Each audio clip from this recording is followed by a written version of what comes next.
Mwebale nnyo mwebalire ddala abatambudde naffe tubaaniriza mwenna ku mikolo egy'enjawulo twagala okubakulisa buli kimu kimuyitamu Katonda bamalire bwetaavu bwammwe. Olwaleero mbagambye tugenda kutunuulira reports n'obunyazi obukolebwa ebitongole ebikuuma ddembe nga byegasse mu bumenyi bw'amateeka. Mbagambye reports nyingi zikoleddwa gavumenti zeekangabiriza naye ng'abantu abali mu si gavumenti ebeekikoze abantu abakolera mu bitongole bya gavumenti. Statement yange njagala ebeere clear. Teri gavumenti bwetuma wabula bikolebwa abantu kinoomu abali mu bitongole bya gavumenti ebikuuma ddembe.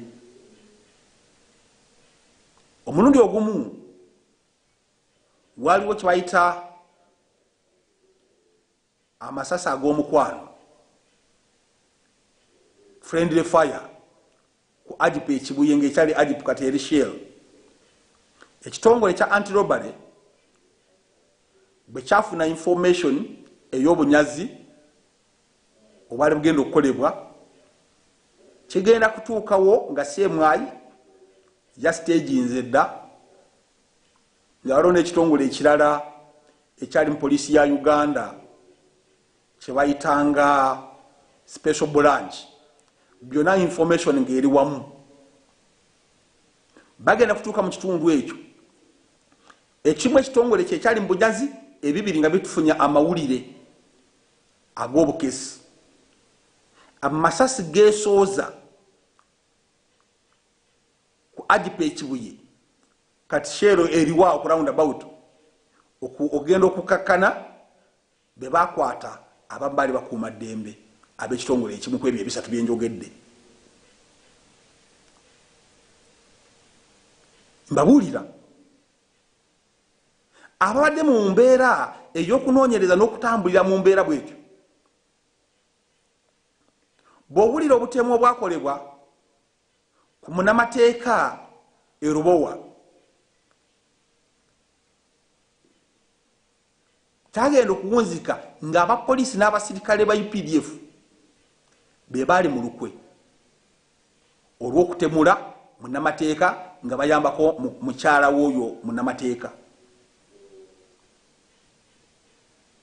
Ebyo bye njagala mbalage. Ripooti zize zitulaga obumenyi bw'amateeka obusinga emmundu bwe zifuluma tebaddamu kutubuulira ebikwata ku bisokonkole by'amasasi bisangiddwawo na biki bisangiddwawo kubanga kino nja kukikkaatiriza. I'm not a police officer, I'm not investigator. Ne ebintu byonna ebikolebwa wabaawo kibayita findings, and findings zone results eziteekwa okuba nga zibriefingibwa abakulira ebitongole ebikuuma ddembe. Toyinza kuŋŋamba museemwayi poliisi JAT n'ebitongole ebirala amasasi g'obutemu amasasi g'obunyazi gabeera mu kibuga Kampala ne batatrackinga na kunoonya soosi ya mundu eyo weeva ekola obutemu obwo mu bantu. Ebyo ebitongole ebisatu mbyekakasa.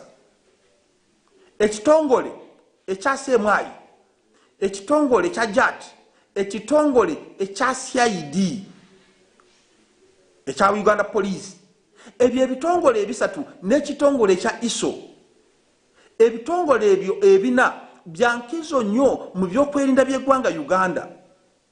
Tebiyinza kulekawo mwagaanya emmundu kubanga etambula okumala omwezi n'ekwata omulala nga tebanategeera weeva.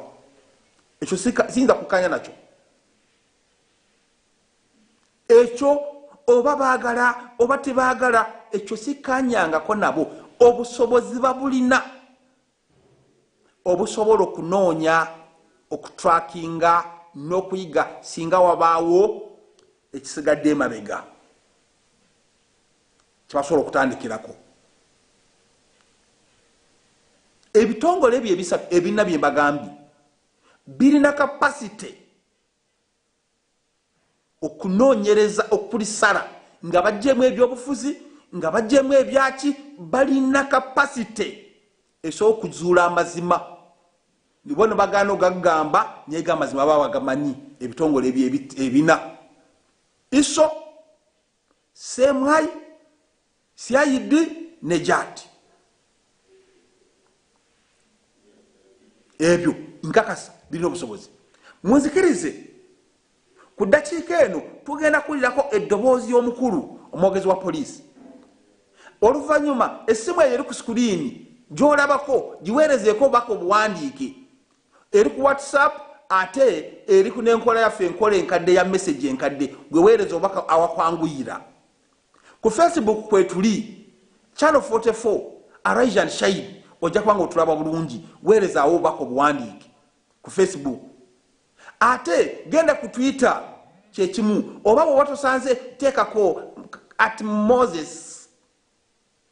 Moses Kanala ojja kubanga ofuna bulungi so tulina ku mitimbagano gyonna liweereza obubaka bwo wewakwanguyira ojja kubanga otufuna bulungi eno program njagadde njikukolere omanye akawonvu n'akagga ebikolebwa mu nzikiza nibirabibwa mu misana abasinga embuto bazifuna kiro naye tuziraba misana buli omu atandise okulaga kiyakola obulima nga buvuddewo nga atandise okulaba results entuufu katuwulirize owa poliisi ng'atugamba ensonga zino. Police in Kampala Metropolitan and Kabalagala has arraigned 4 police officers in the disciplinary court for discreditable conduct, which carries a punishment of dismissal from the force, and thereafter we'll have them charged with aggravated robbery after actually they turned against customers at one of the hotels who had in their possession US dollars 30,000 and wanted to exchange it in Uganda shillings, and so as to buy a lorry for business purposes. The officers include Detective Constable Among Fiona, age 28, DC Angula Isaac, age 27, DC Baluku Shafik, age 26, and DC Galenda Bernard, all attached to Kabalagala Police Division. In our findings, we established that on the 17th of January, one Muhammad Olad Abdirahman, a 37-year Kenyan businessman of Kisenyi, went to Royal View Hotel Buziga for accommodation, and while there, he tried to engage the manager with another gentleman called Okello to help them get the best exchange rate for the 30,000 US dollars, which was in their possession. Now, what the hotel manager did, together with Okello, they tipped the DC Among from Kabalagala, who also alerted other colleagues, and they went for that mission. So they reached the hotel, and in conspiracy with Okello, who was pretending to be a foreign exchange broker, and the manager of the hotel, they turned against the clients and bundled them into a car, drove them into one of the gardens behind the Kabalagala police station, where they robbed all the 30,000 US dollars from them, and they chased them.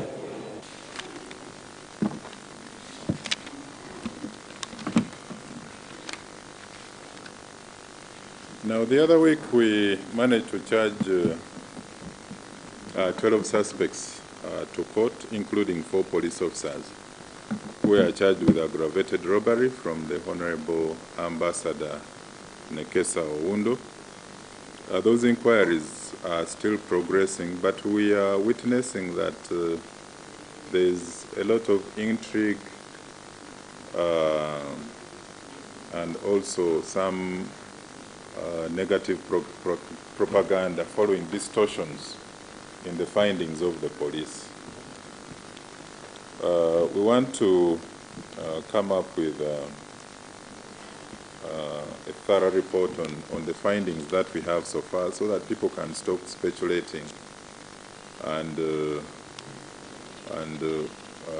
getting involved in smear campaigns that are not actually necessary. So our police in KMP, of course, continues to investigate this case of aggravated robbery with related offences that occurred at the home of Haji Mafavi Sulaiman Lumoro and his wife, Honorable Ambassador Nekesa Mabara Oundo, on the 5th of December 2023 at around 4:47 at their residence at Cheitabya Zone, Bukasa Parish in Machinde. Now, in our findings, we managed to establish that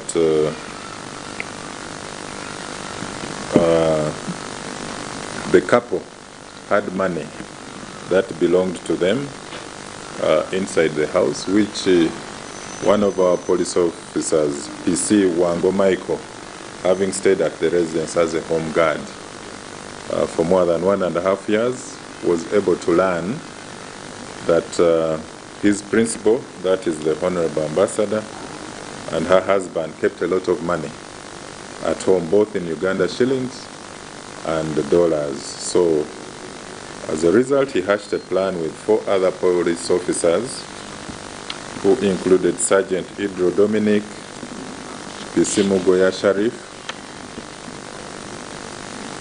together with Arinda Edgar, Elias Watson, and Newagawa Rogers.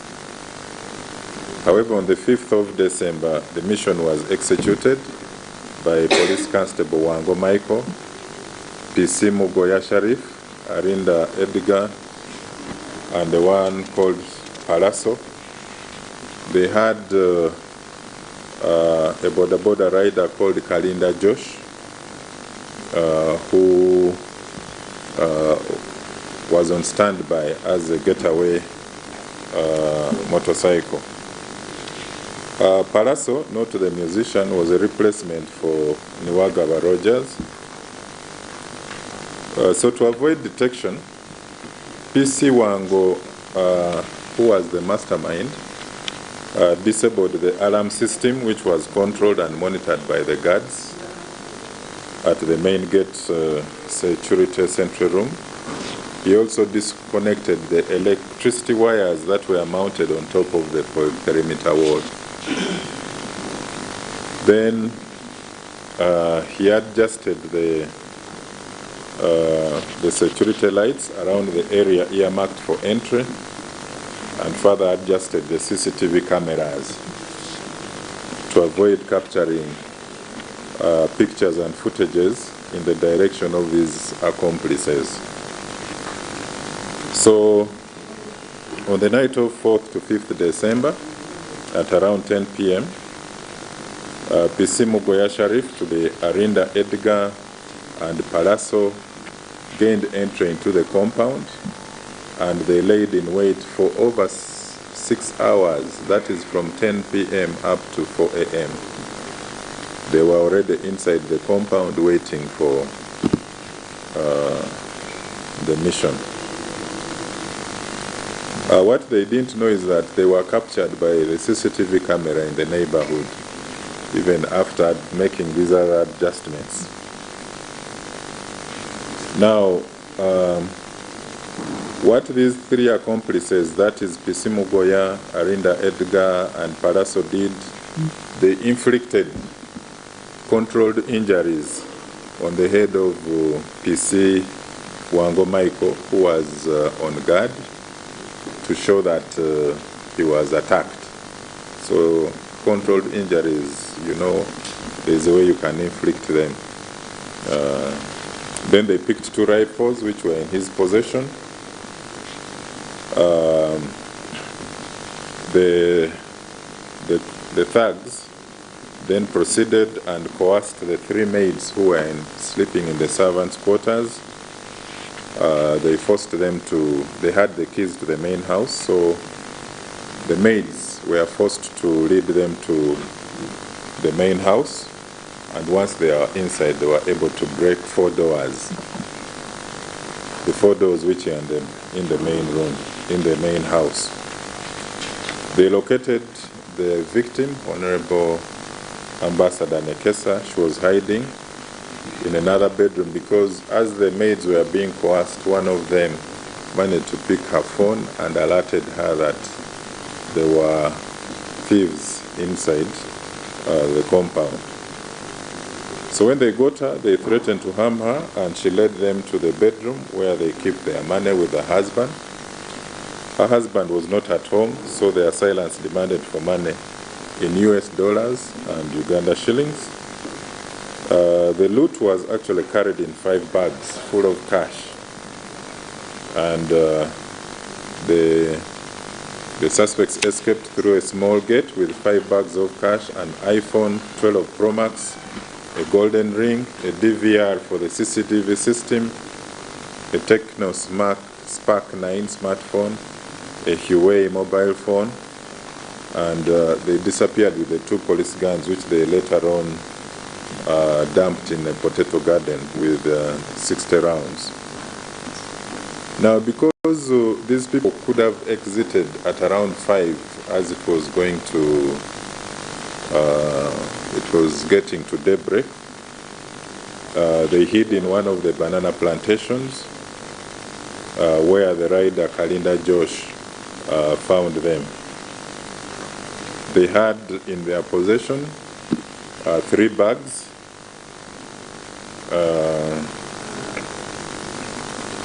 and they hurriedly boarded the motorcycle. Now, Pisimu Goya Sharif and Arinda Edgar, that is, they boarded one motorcycle up to Nsambia barracks with 2 bags. Then Palazzo boarded another motorcycle with the third bag. These suspects had, out of panic, when they were in the banana plantation, there is a local guard who saw them and started flashing a torch. So they claimed that 2 bags, out of panic, they dropped 2 bags full of cash. So the bags which reached the barracks in Nsambia were 2. Then the third one was with Palazzo. What Palazzo did, we are trying to, of course, he's on the run. Ndowooza ensonga ze mbadde mbagamba muzifunye bulungi ate zituuse bulungi ku nsonga ey'ekinyusi. Mbagambye reports ezikolebwa singa ziba ziteereddwa mu nkola twali badde tumalawo obumenyi bw'amateeka. Ebitongole bino ebikuuma ddembe biweebwa obuyinza bungi okunoonyereza n'okukola charge sheet okuzitwala mu bitongole ebivunaanyizibwa okuvunaana abantu ng'ekitongole ekya Ssaabawaabi wa gavumenti. Ba State Anthony ne baproceedinga n'emisango egyo mu courts ez'enjawulo. Olwaleero ebigambo byemuwulidde nga biva omusajja mukulu Enanga, ebigambo bino nze mbagezaako okubalaga kitiwali kikolebwa kitabaako we kiva. Bagamba ekiyinula ennyena kiva mu kibeere. Obwadde mpulira ofisa wa poliisi ng'ayogera ku b'ofiisa be baatwala nga really nze ng'omuntu mpulira okuswala. Aba poliisi betutraininga okukuuma abantu n'ebyabwe nga batutraininga okutwala obulamu bw'abantu n'ebyabwe. Owa poliisi watuukira okumanya mission okugyetabamu n'ayita ne munne ne bakola arrangement ne hotel manager. That is shame. It is a shame. Mu ggwanga Uganda mbagambe mu 1999 Uganda Yoweri Kaguta Museveni yalonda omukyala Julia Sebutinde n'amuteeka kakiiko kiyagamba akokunoonyereza ku nsonga za poliisi ku corruption n'ebyali bigenda mu maaso. Sebutinde, Justice Sebutinde, omukyala omuyivu yakola okunoonyereza n'azuula bino. Bw'abizuula yakwata report n'agikwasa minisita ow'ensonga ez'omunda mu kiseera ekyo. Bwe yagimukwasa ripooti yatwala omwaka mulamba nga tewulikikangako, waliya nga tesomebwangako ripooti eyo. Naye mu myaka egyo waliwo discussion between cabinet ne minister owa internal affairs. Oluvannyuma munnamawulire mu kiseera ekyo eyali ow'omutawaana yagezaako okunoonyereza ku ripooti eyo n'azuula bino. Wabaliwo minisita eyamutegeeza ebyaliwo nga ripooti eyo tenafuluma. Naye njagala kubabuulira ripooti eno bw'efuluma yaliko emiko 8 ng'erumiriza aba police officers. Mu kyo yatera okulumiriza ku misango poliisi y'e Katwe yaggibwayo nnyo ne side headquarters ba directors. By then eyali akulira side headquarters bamuyitanga Kiza Bakiza. Omwami oyo yakola emivuyo mwingi mu poliisi okusinza ku ripooti. Omwali okubuzaabuza omusango ogw'okufa kwa Gerald Kiddu eyakubibwa amasasi ebbunga. Ripooti eraga nti okunoonyereza kulaga nti poliisi y'e Katwe mwegimuyita ey'ekibuye eyakulemberamu okunoonyereza ku kufa kwa Kiddu yagezaako okunoonyereza ku ssente $3,000 ejja dola gyali egy'omusajja mukulu Kalimu Hirigi. Ne batanoonyereza ku kufa kwa Kiddu wabula bagezaako kuzuula ssente ezaali zibuze. Ripooti eraga nti Kalimu Hirigi yalina okubeera first suspect mu musango ogwo. Naye mu kunoonyereza okwa Justice Sebutinde kulaga nti tiwali kyakolebwa yadde eddakiika n'emu.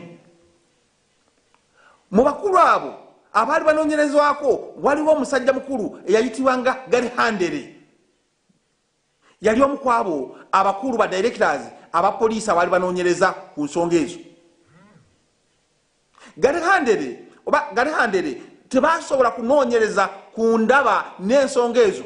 Ripooti ekola recommendation ku kigambo Sebutinde asaba gavumenti ya Uganda okuleeta Scotland Yard bakole okunoonyereza. Scotland Yard ekole okunoonyereza kubanga yali independent.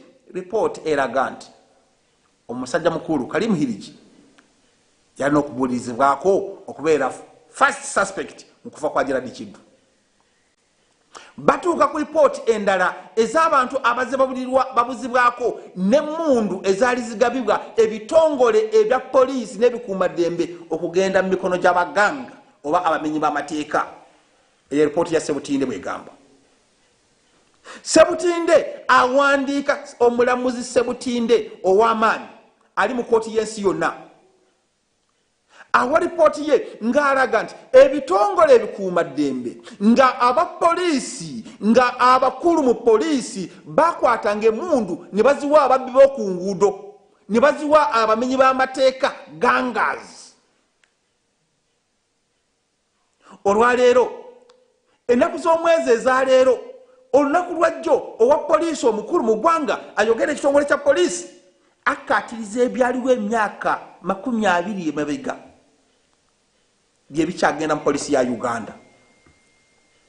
Olwaleero abapoliisi bennyini leero ate bo bavudde n'okukwata emmundu okuziwa abamenyi b'amateeka wabula beegatta n'abamenyi b'amateeka okukola obumenyi bw'amateeka.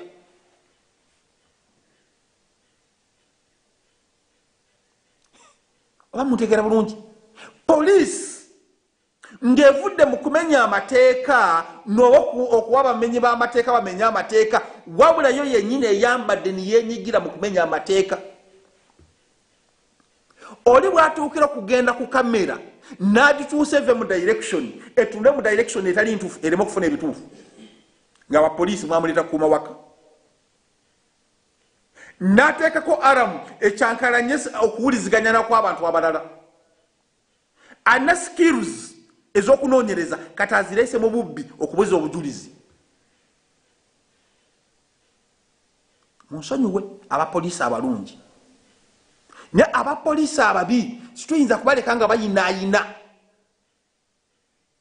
situyinza kuleka abapoliisi abakyamu nga bayinaayina mu mulembe guno olwaleero njagala mbagireyo ekintu kimu ku bibiri nga ngenda kusoma meseji zammwe n'okufuna amasimu gammwe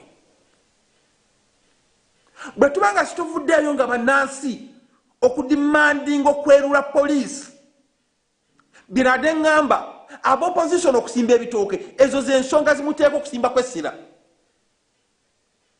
naye muli mu buntu obwajanga onkwekule ensonga ez'ekinyusi temuzikutteeko bannansi abali mu buyinza n'abatali mu buyinza ze beetaaga okuwulira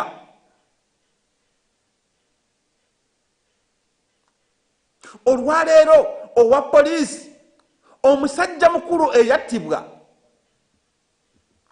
nsaba taata w'omugenzi nsonyiwa taata wakirumira yavaayo n'akola ripooti n'agamba abapoliisi abakulu mu ggwanga be benyigira mu kubba n'okutemula abantu mu ggwanga yagaana okuwulirizibwa ekyavaamu naye n'attibwa n'awerekera abaafu naye n'abeegattako kubanga yali ayogedde ku nsonga kati abantu abamu batuuka ne babeera mu kasaako ak'okutya okufa ne batya okwogera amazima naye bw'oba toyogedde mazima ojja kufa n'obona agoogera ojja kufa kati yogera ofe ng'oli w'amazima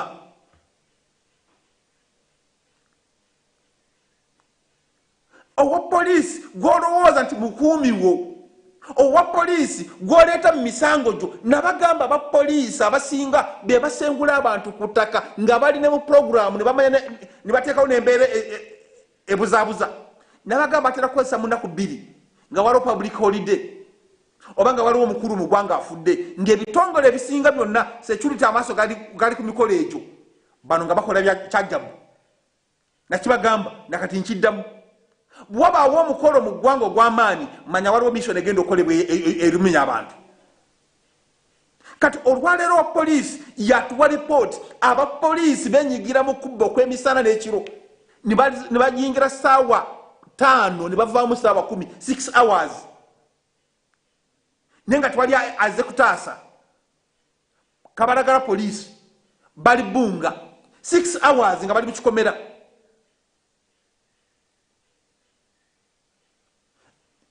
kati impuliddeko statement ensanyusiza kamera ya niba yeyamba bano okuzuula ababbi kamera ya niba izi nakyo ndowooza kimenya n'amateeka kuba kamera ya niba terina kutunula wangi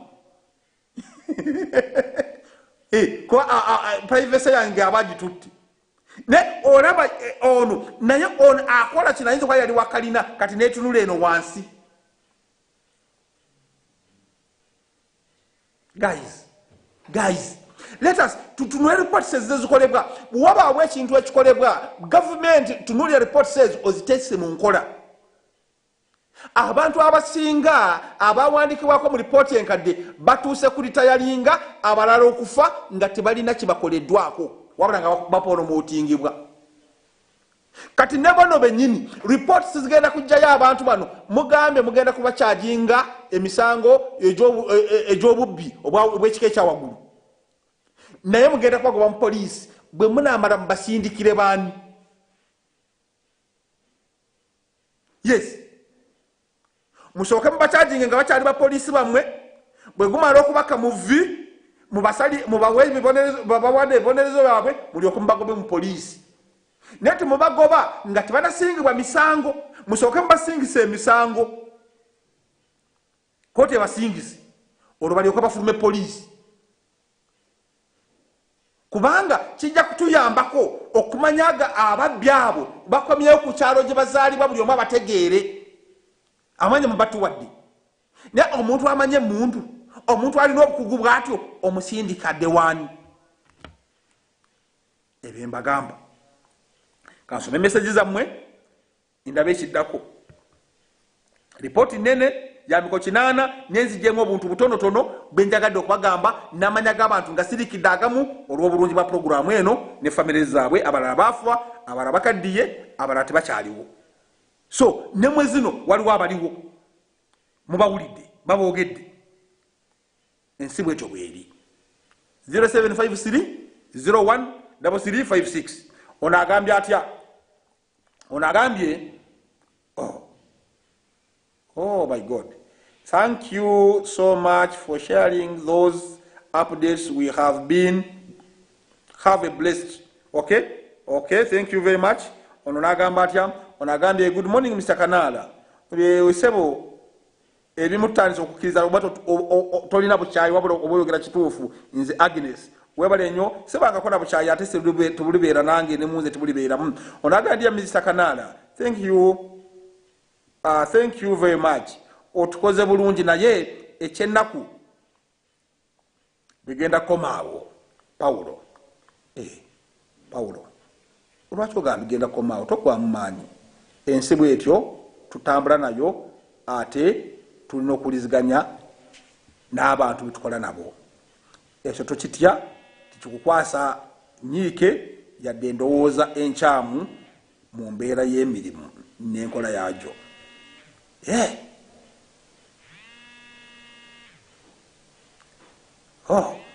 kansooka enfunayo nakuba mpulire meseji z'abantu badde nkyazisoma naye ankedde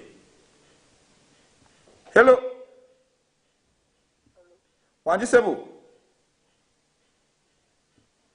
hello Wanjisebu kale sebo nawe gye baleko aha obadde oteesa otya ow'Egomba nteesa nti asajja wayayi osobola okukozesa olulimi olutuufu bayaaye batya bagala nnyo enguzi kale tubiirako abantu wange babiri batumire kale tubiddeko Bezegomba Beeka ne mama Dota n'Onjima kale ana abatumidde webale nnyo webale eddala hello Wanji Sebu simanya empeleza yammwe bannaye Amina Sebu nsolera ne mukolo bampita Matovu Ronald obadde ogamba otya badde nga omusajja Kirumira agenda okufa Kirumira yayogera n'agamba poliisi erimu ki kawukumi abasajja abali benkwekangambe kawukumi omusajja n'ava nayogera amazima naye tewayita bbanga lirira mwaka ntalina mukola ki naye nebamutwaliramu amazima ne bamunyula ate nawe kati azze n'oyogera amazima n'owulira ensi n'otangaza ensi ripooti n'ogijjayo ati naawe ate ojja kufuuka mubi naye amazima galina okwogerwako mu nsi yaffe Uganda lwaki abali b'enguzi abasajja bano babbi si bali banguzi bano babbi era babbi naye lwaki bo abatukuuma ate bebatuyitamu ate emabega ne bajja batubba eggwanga litambulira ku ki naye tetulina okukola ekyamazima kwe kuvayo abasajja ne babateeka mu kkooti ne bateekawo ono bwati ne bwati ne babasingisa emisango naye obana abaleka eyo mu kkooti babatutte yes naye balina bateeka mu kkooti kale Sebu webale nnyo Sebu yes Sebu hello Wanji Sebu balikueleza tenwa yogera tugende mu maaso Sebu baliko Sebu kale Sebu nawe gye baleko bali tuweereza Sebu Sebu nze bampita Tenwa Patrick yes Sebu obuli bw'enguzi bw'otuuseeko ate mu poliisi bwayitiridde kyetaaga otutuukize amawulire gaffe gano kubanga kati wano mu mabira bano abasirikale bafuuka babbi ekiro n'emisana ate ekiro kiyitirira nnyo tuyambe buyambe otuukize amaloboozi oba kyetaagisa poliisi wano bonna babagobewo baddeko ate mu kifo ekirala beetagana kutwala mu kyalo bakola ki busoloza sente mulimu n'abaana ab'ebibombola nabo busoloza sente saawa 24 kusoloza sente. Basoloza zaaki? Omanya abatemu ku luguudo. Mambi tuli nnyo tuyambe buyambi. Poliisi ye mu mabira mu forest mu mabira yo yayitiridde nnyo. Ng'oyambukawo Bugembe na Jembe? Mu mabira wakati. Wansaawo. Wakati mu mabira bo omulimo gwabwe gwa kusoloza sente. Bakusaba zaaki z'obawa nange njagala ombuulire. Aha, kakati olukuyimira kugamba mulimu bano ababakuuma. Nabo balinga ba trafiki. Ne babeeramu bano abasajja bano kwegamba obutoki bulinga butoki nga tolina na musango bakukwata bukwasi so abo batumazeko emirembe ate ne kujinja jinja ng'ova muli ku lutindo wakati ng'ova muli nabo emirimu bo tebakyagikola ng'emirimu egyetaagisa n'oba n'ebikola ng'olina pamiti oli driver. so tuli bubi nnyo mutuyambe kale mukulutenywa webale ddala ensonga etegerekese kati funa omulala. Hello.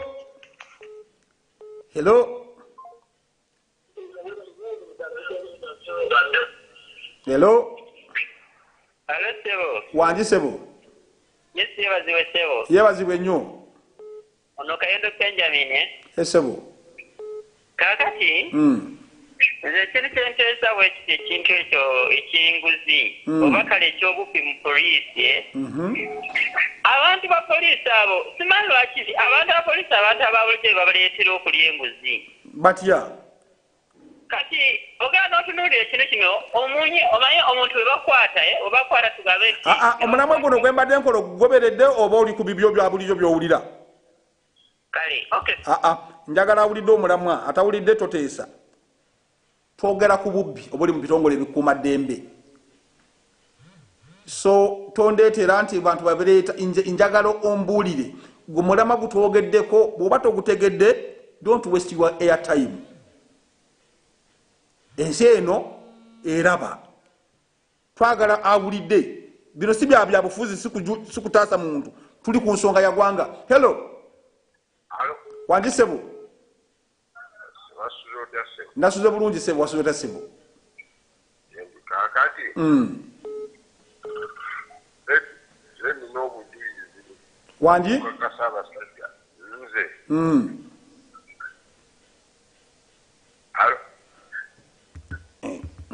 07530133 bw'obanga ogenda kuba ku programu ya Kanaala banga owuliriza kyogenda okuteesaako. Sigamba nti onaateesa buteesa olw'okuba osanzeeko simu nga kweri ku screen. Nedda. Teesa ng'omanyi kitwogeddeko ng'ogoberedde. Ye answer. Bw'oba totegedde kituteesaako sooka owulirize. Hello. Wagisebo. Hello.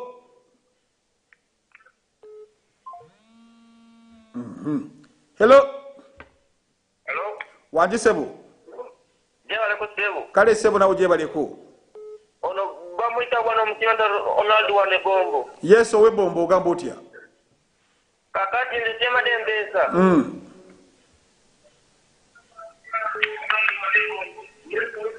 Kakati nze Temadembesa. Vira TV oteese bulungi owe Bombo.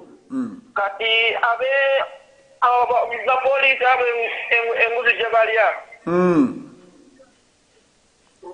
Tulina okulaba kati engeri gyesikola kubanga tebakukolera bugatinga bungi enguzi gyebalina ogenda munyonyola ekintu enekomola kunywa kati nze nkola ku ssomero. Webale nnyo webale ddala Mukama akuwa omukisa. Webale nnyo webale ddala bannange. Hello. Wangi. Wangi sebo?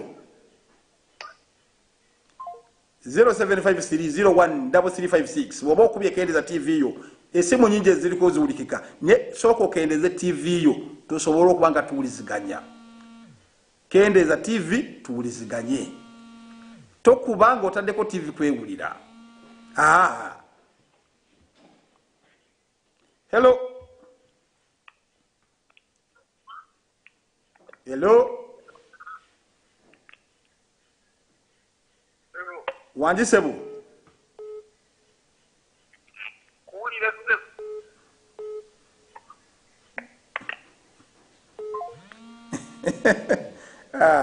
Elwalero lukambwe. Hello. Mwani kanala Wanji. Kakati chemba dentesa Ani atesa. Ono Benja. Yes Benja. Kakati olaba bana abasajja ba police nze ndowooza ekyoleetera obubbi musala mutono.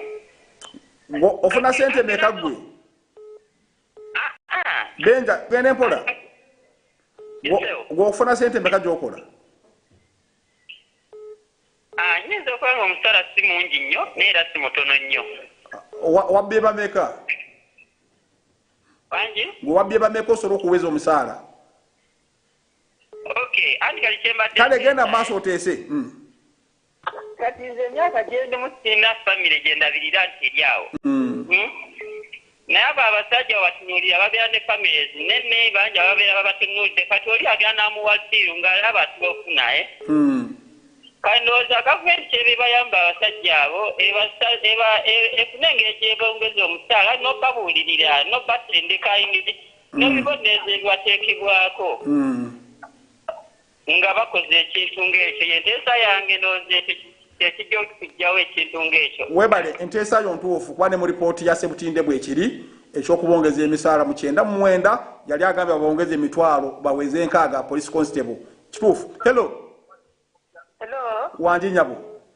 Kakati oyogedde poliisi eriryetenguzi batate poliisi tefulumya report netunyigiriza abantu ba bulijjo netulopa ebisango report neziryana ne kooti ebisango negirwayo bannange nze munyambeko ku nsonga eyo kuba ze mwennyini nyigirizibwa mu nsonga ya report corruption. Ekunyigiriza etya? Yo ensonga yepoliisi gyentunakulejo. Webale nnyo bakuyisani mama.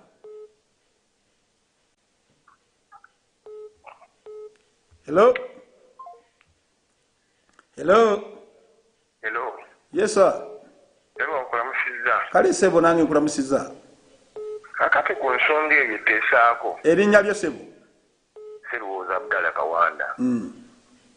Nti abantu abayingira mu poliisi ddala basaanidde okuyingira mu poliisi kubanga abantu bayingira mu poliisi mwana wa gundi naye ddala mazima omuntu ayingidde poliisi bwogera kukuuma ggwanga yali badde asobola kunoonyerezebwako ku kyalo naye osooka tubanoonyerezaako nti agundi agenda tuweereza mu mpeereza ennungi naye osanga omuyaaye ye olw'okuba yasomako amanyimu ku luzungu ye ng'agenda kwewandiisa ku ki kuwa poliisi kati agenda agazege gonna ye n'asoma buswami wanagali wanasanga ekisawo ky'essente nze nga nkuli naye mu recruitment LC1 yewaayo ebbaluwa n'eddiso babayise emitendera ekyo saaga tuwayirize ku byalo we bava wabula abaana be muzadde be babbi anti kakasi ekigambye nti abaana bano betuzadde nze oluusi ekitongole ngekyo muyinza obutakinenya naye bo bakole ki nga ffe kale abaana abaffe getuweereza gabbi. Webale nnyo katufune omulala. Hello. Wanji Nyabo. Weebwe ekitiibwa. Kakati mukulu kanala. Erinnya lyo maama? Nze Tichateewo. Tichateewo. Kachiri kikubampanga. Nsanyusa okuwuliza. Kakati ku nsonga ey'obubbi mujjuddera okumbekedde mu poliisi. Nze bwe ntunula ennyo ndaba nga kirabika omuntu yenna ngenda kusooka ngereze ku ngero z'Abaganda nti bonaabona ku ssente oteekeddwa okuliisa omulaalo nakkuta. Twandisoose gavumenti yandisoose n'esanyusa abakuumaddembe ng'ebongeza ku musaala bawaayo obutokenyi obw'enjawulo. Nze nsuubira ekyo kiyinza okukendeeza ku bubbi n'obukumpanya kuba omuntu omuyala tosobola mukumya by'amaanyi. So teesa yange yendowooza yange kanzikirize n'abalala Mukama akuwa omukisa oteeseza bulungi. Hello. Wanjisa tebaleko kale sebo nawe gye baleko nteesa ku nsonga eyo egenda mu maaso y'oggwanga ekyennyanja okuvunda kitandikira ku mutwe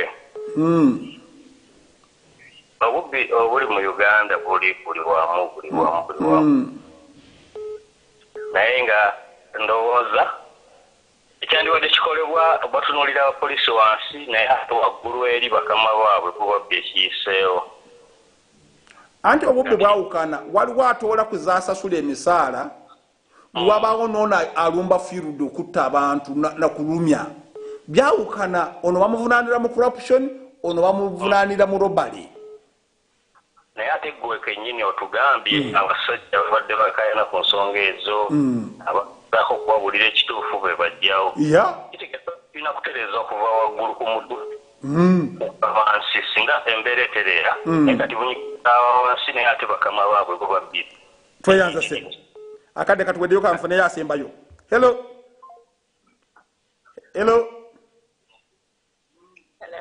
yes Which number is this? The School of Nursing. How are you? Fine, how are you? I'm good. Yes. You are watching Channel 44 television. How can I help you? Yeah, I thought I was contributing to the discussion that is on. Okay. Yeah, I'm talking about, I want to comment on the thieves.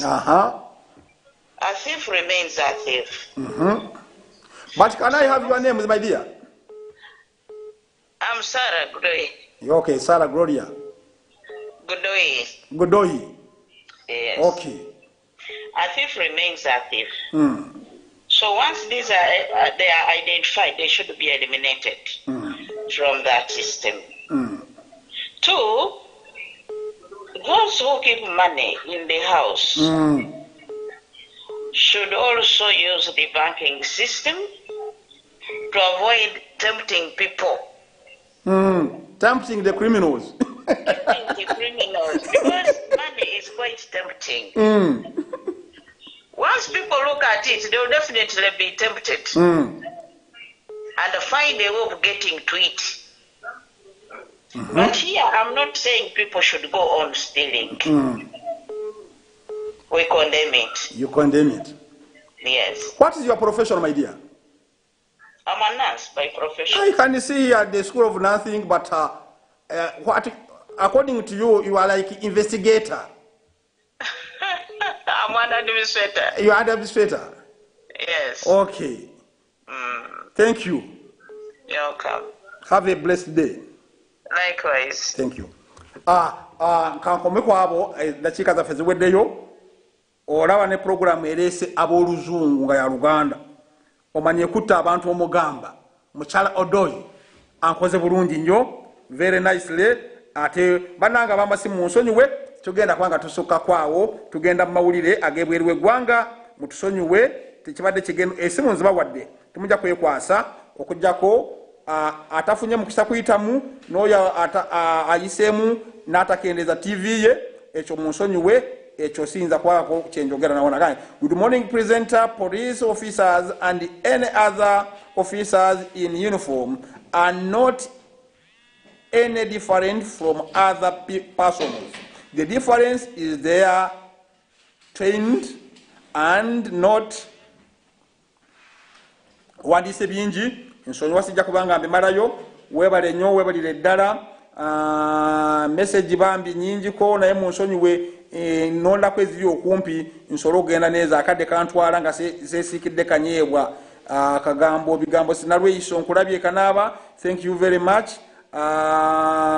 my dear sweetheart. Webale kumpandiikirako mukyala wange Sulaina Nakasiita. May God bless you. Thank you very much my dear. Thank you for watching Channel 44 and watching your husband. That is nice. This aiding law breakers digging deep in the case of Central Police Station case of Jan 28th, 2010 involving a bar distributor Abiwanvu Bambi biwanvu nsonyi wanje labye leti message yo atebadde nungi ono DJ Kush ano DJ Tazan hai webale nyowe balire dala message ngazi yikana yakadde kantwara mu nsonyi we akadde kantwara mu nsonyi we I am Peter